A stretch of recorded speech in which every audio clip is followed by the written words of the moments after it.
क्या कोई राजनीतिक दल अपनी हताशा में इतना गिर सकता है कि वे देश में अफरा तफरी का माहौल पैदा करने के लिए अंतर्राष्ट्रीय झूठ का सहारा ले?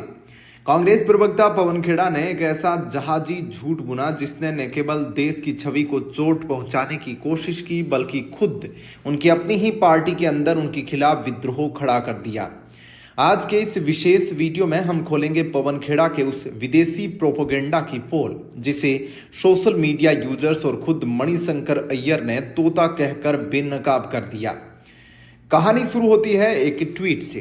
पवन खेड़ा ने मेरीन ट्रैफिक जैसे शिपिंग प्लेटफॉर्म का हवाला देकर दावा किया कि भारत के 2 एलपीजी टैंकर भारत आने के बजाय अमेरिका के जेक्स नाम के किसी गुप्त पोर्ट की ओर जा रहे हैं। उन्होंने आरोप लगाया कि वहां बड़े जहाजों के लिए कोई बंदरगाह ही नहीं है, जिसका मतलब है कि सरकार कुछ छिपा रही है। सच्चाई का प्रहार। लेकिन सच तो यह था कि पवन खेड़ा ने अपनी अज्ञानता में एक तकनीकी कोडिंग जेक्स यूएस को अमेरिका का शहर मान लिया। असल में शिवालिक और नंदा देवी नाम के ये दोनों जहाज भारत की घरेलू ऊर्जा आपूर्ति के लिए एलपीजी लेकर मुद्रा और कंडाला पोर्ट की ओर आ ही रहे थे जब सोशल मीडिया पर उनकी भारी फजीहत हुई और उनके झूठ का टेक्निकल पर्दाफाश हुआ तो उन्हें चुपचाप अपना ट्वीट डिलीट करना पड़ा। डॉक्टर मनीष कुमार ने इस पर कड़ी प्रतिक्रिया देते हुए कहा कि प्रधानमंत्री ने पहले ही कैबिनेट मीटिंग में सचेत किया था कि युद्ध के समय कुछ तत्व अफवाहें फैला सकते हैं। खेड़ा का यह दावा उसी कड़ी का हिस्सा था।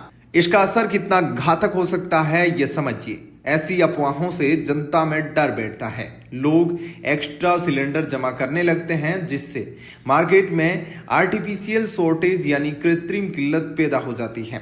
जब दुनिया भर के जहाज संकट में हैं तब भारतीय तिरंगा लहराते जहाज स्ट्रेट ऑफ हॉर्मुज से सुरक्षित निकल रहे हैं। ऐसे समय में देश के मनोबल को गिराना क्या देशद्रोह के सम्मान नहीं है? सोशल मीडिया यूजर हितेश साथावत ने खेड़ा की इस हताशा के पीछे की असली वजह बताई। साथावत ने लिखा कि कांग्रेस के ये प्यादे असल में ईरान के विदेश मंत्री की तरह व्यवहार कर रहे हैं। पहला तथ्य, जब अमेरिका ने भारत पर रूसी तेल न खरीदने का दबाव डाला तब कांग्रेस ने उस विदेशी दबाव का स्वागत किया था। दूसरा तथ्य, लेकिन मोदी सरकार ने दबाव को धत्ता बताते हुए रूस के साथ अपनी दोस्ती निभाई।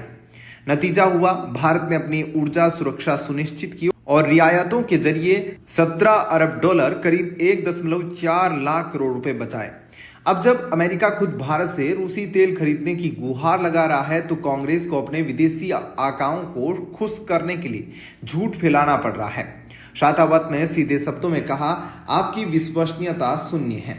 पवन खेड़ा के लिए मुसीबतें सिर्फ बाहर से नहीं आई। कांग्रेस के दिग्गज नेता मणिशंकर अय्यर ने तो उनका नाम ही बदल दिया। केरल की राजनीति को लेकर मणिशंकर अय्यर इतने नाराज हुए उन्होंने खेड़ा को तोता और कठपुतली कह डाला। अय्यर ने कहा, पवन खेड़ा को प्रवक्ता बनाकर कोई पार्टी कितनी मूर्ख हो सकती है, यह तो बस जयराम रमेश की बातें दोहराने वाला तोता है। अय्यर ने यहां तक चुनौती दे दी कि अगर खेड़ा ने उन्हें पार्टी से निकालने की कोशिश की तो वे कांग्रेस की पोल खोल देंगे। आज पवन खेड़ा चौतरफा घिर चुके हैं। तथ्यों की कमी, विदेशी प्रोपेगेंडा का साथ और अपनी ही पार्टी में अपमान। सवाल उठता है कि क्या केवल ट्वीट डिलीट कर देने से अपराध कम हो जाता है? क्या जानबूझकर देश में संकट पैदा करने की कोशिश करने वालों पर सख्त कानूनी कार्रवाई नहीं होनी चाहिए? मोदी के नेतृत्व में भारत आज एक मजबूत और स्वतंत्र कार्यशैली अपना रहा है, जबकि विपक्ष गुलामी की मानसिकता से बाहर नहीं आ रहा। दोस्तों, आपको क्या लगता है, क्या पवन खेड़ा जैसे नेताओं पर अफवाह फैलाने के लिए कड़ी कार्रवाई होनी चाहिए? क्या मणिशंकर अय्यर का उन्हें तोता कहना सही था? अपनी राय कमेंट में जरूर लिखें। इस वीडियो को ज्यादा से ज्यादा शेयर करें और सत्य की इस लड़ाई में हमारा साथ दें। जय हिंद।